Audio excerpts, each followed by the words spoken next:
ষষ্ঠ উপজেলা পরিষদ নির্বাচনের প্রথম ধাপের যেই নির্বাচন, এই নির্বাচনের নাটোরের ৩টি উপজেলায় কিন্তু আজকে ৮ মে সকাল থেকে কিন্তু ভোট গ্রহণ শুরু হয়েছে। এবং নাটোরের যে ৩টি উপজেলায় ভোট গ্রহণ শুরু হয়েছে তার ভিতর নাটোর সদর উপজেলা, সিংড়া এবং নলডাঙ্গা উপজেলায় কিন্তু এই ভোট গ্রহণ আজকে চলছে। এবং এই ৩ উপজেলায় যদি আপনাদেরকে জানিয়ে রাখি যে এই ৩ উপজেলায় মোট ভোটার সংখ্যা 7,01,019 জন কিন্তু ভোটার এই ৩ উপজেলায় রয়েছে। এবং আমরা যেই এখন যে কেন্দ্রে দাঁড়িয়ে রয়েছে এটি হচ্ছে সদর উপজেলার চন্দ্রকলা এসএ উচ্চ বিদ্যালয় ভোট কেন্দ্র। এই কেন্দ্রের আমরা সকাল থেকে অবস্থান করছি। এখন ঠিক সকাল 8:30 পার হয়ে গেছে এবং 8:40 বাজে। এই এত সময় পার হওয়ার পরেও কিন্তু আমরা এই কেন্দ্রে যেই পরিস্থিতি দেখতে পাচ্ছি আমার পিছনে, নিশ্চয়ই আপনাদেরকেও একটু দেখানোর সুযোগ করে দিতে চাই।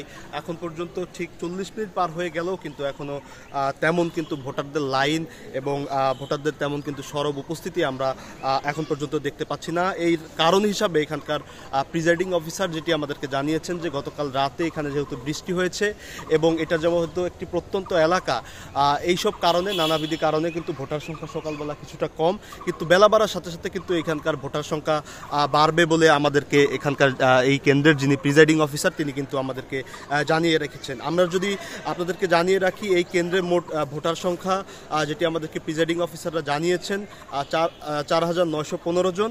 এবং এখন পর্যন্ত আমি যেই যতগুলো বুথ রয়েছে সেই আমি ঘুরে দেখেছি এবং 2টি বুথ এখানে কিন্তু আলাদাভাবে কেন্দ্র করা হয়েছে পুরুষ এবং নারীদের জন্য, যেখানে পুরুষদের এখন পর্যন্ত যেই বাজছে সকাল 8:45 এখন পর্যন্ত কিন্তু পুরুষ কেন্দ্রে মোট ভোট দিয়েছেন 28 জন এবং নারী যেই কেন্দ্র রয়েছে সেখানে কিন্তু 20 জন এই ভোটগ্রহণ তাদের প্রয়োগ করেছেন। এবং আমরা যদি আপনাদেরকে দেখাই এখনও কিন্তু যেই মাঠে যে পানি রয়েছে এবং এখানকার যারা এই ভোটার সংশ্লিষ্ট যারা রয়েছেন প্রিজাইডিং অফিসার সহ তারা বলছেন যে এই যে বিরূপ আবহাওয়া, অর্থাৎ নাটোরে দীর্ঘদিন বৃষ্টি হচ্ছিল না, গতকাল রাত্রে মুষলধারে বৃষ্টি হয়েছে এবং এই মাঠটি কিন্তু এই বৃষ্টির পানিতেই কিছুটা একেবারে পানি আটকে গিয়েছে এবং তার জন্য এবং সামগ্রিক প্রত্যন্ত এলাকার জন্য কিন্তু এখানে ভোটাররা এখন পর্যন্ত তারা কিন্তু সেইভাবে আসা শুরু করেননি, তবে বেলা বাড়ার সাথে সাথে আসবেন বলে এখানকার প্রিজাইডিং অফিসাররা আমাদেরকে জানিয়েছেন। এখানে এসে আমরা আরেকটি যেই অসঙ্গতি দেখতে পেলাম, যেটা যে সকাল 8টায় ভোট গ্রহণ শুরু হওয়ার কথা থাকলেও এখানে আমরা নারী কেন্দ্রে যেটি দেখতে পেয়েছি 8:20 অনেক যারা প্রার্থীদের এজেন্ট যারা রয়েছেন তারা কিন্তু তাদের যেই কাগজপত্র রেডি করা এবং তাদের যেই বুথে যাওয়া সেই জিনিসটিকেও কিন্তু এখানে আমরা এসে অসঙ্গতি দেখেছি এবং তারা ঠিক 20 মিনিট পরে কিন্তু সেই রুম পেয়েছে এবং সেইখানে কিন্তু তারা তাদের যেই প্রার্থীর এজেন্টরা রয়েছেন তারা কিন্তু সেইখানে তাদের অবস্থান গ্রহণ করেছেন। তো আপনাদেরকে জানিয়ে রাখি নাটোর সদর উপজেলায় মোট 5 জন প্রার্থী প্রতিদ্বন্দ্বিতা করছেন চেয়ারম্যান পদে এবং 5 জন প্রার্থীর ভিতর বেশিরভাগই আওয়ামী লীগের প্রার্থীরাই, আওয়ামী লীগ সমর্থিত নেতারাই কিন্তু তারা প্রার্থী হয়েছেন।